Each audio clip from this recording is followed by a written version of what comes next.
Kocha, mchezo umemalizika dhidi ya Tausi. Of course ni timu ambayo imepanda ligi. Test ambayo umekutana nayo ndio unachotegemea na unazungumziaje mchezo kwa ujumla? Kwanza ni ngumu kucheza na timu ambayo hauifahamu kwa sababu timu ambayo imepanda daraja na pia tuje kuwaona wakicheza hata kwenye mechi ya kirafiki. Kwa hiyo ilikuwa ni ngumu kwa sababu sisi tulikuwa na approach yetu, lakini kwa bahati mbaya wamekuja wameweza compete na sisi na kila mtu ameona mechi ilikuwa ngumu kwa pande zote mbili.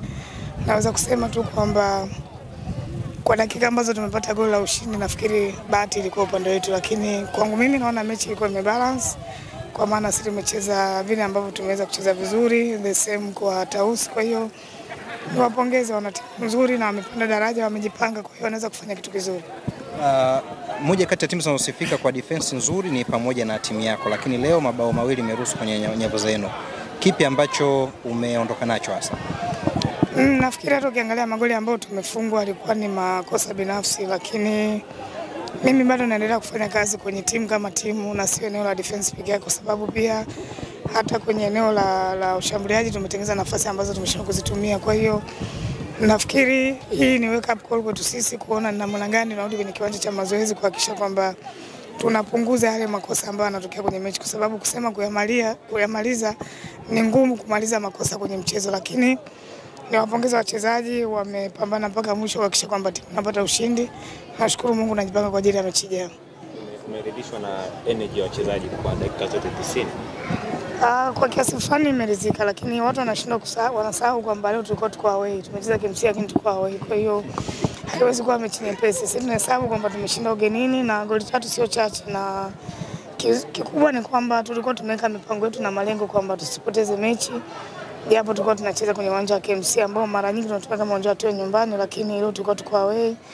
Tumefanya kile ambacho tumekiweza, kwa hiyo siwezi kuwablame wachezaji kwenye hicho ambacho kimetokea kwa sababu wameruhusu goli 3. Wale ambao wameruhusu goli 2 kwa maana sisi wamekuja wamesawazisha, wamepambana na wametafuta goli la ushindi, tumeweza kufanikiwa kupata ushindi. Mwalimu, ingia kwenye dirisha dogo la usajili. Watu matarajio yao ni kuona Yanga Princess safari wanabeba ubingwa, hasa kutokana na namna ambavyo msimu uliopita mmepambana mpaka mechi za mwisho. Kuna namna yoyote tunaweza tukategemea nguvu kubwa ikaongezeka zaidi kwenye timu?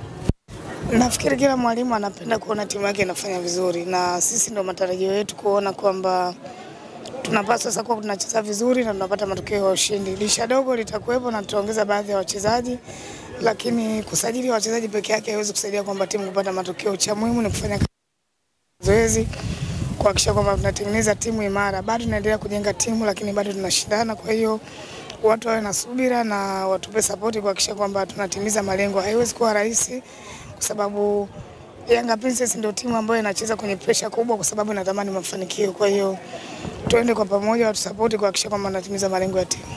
Asante. Asante.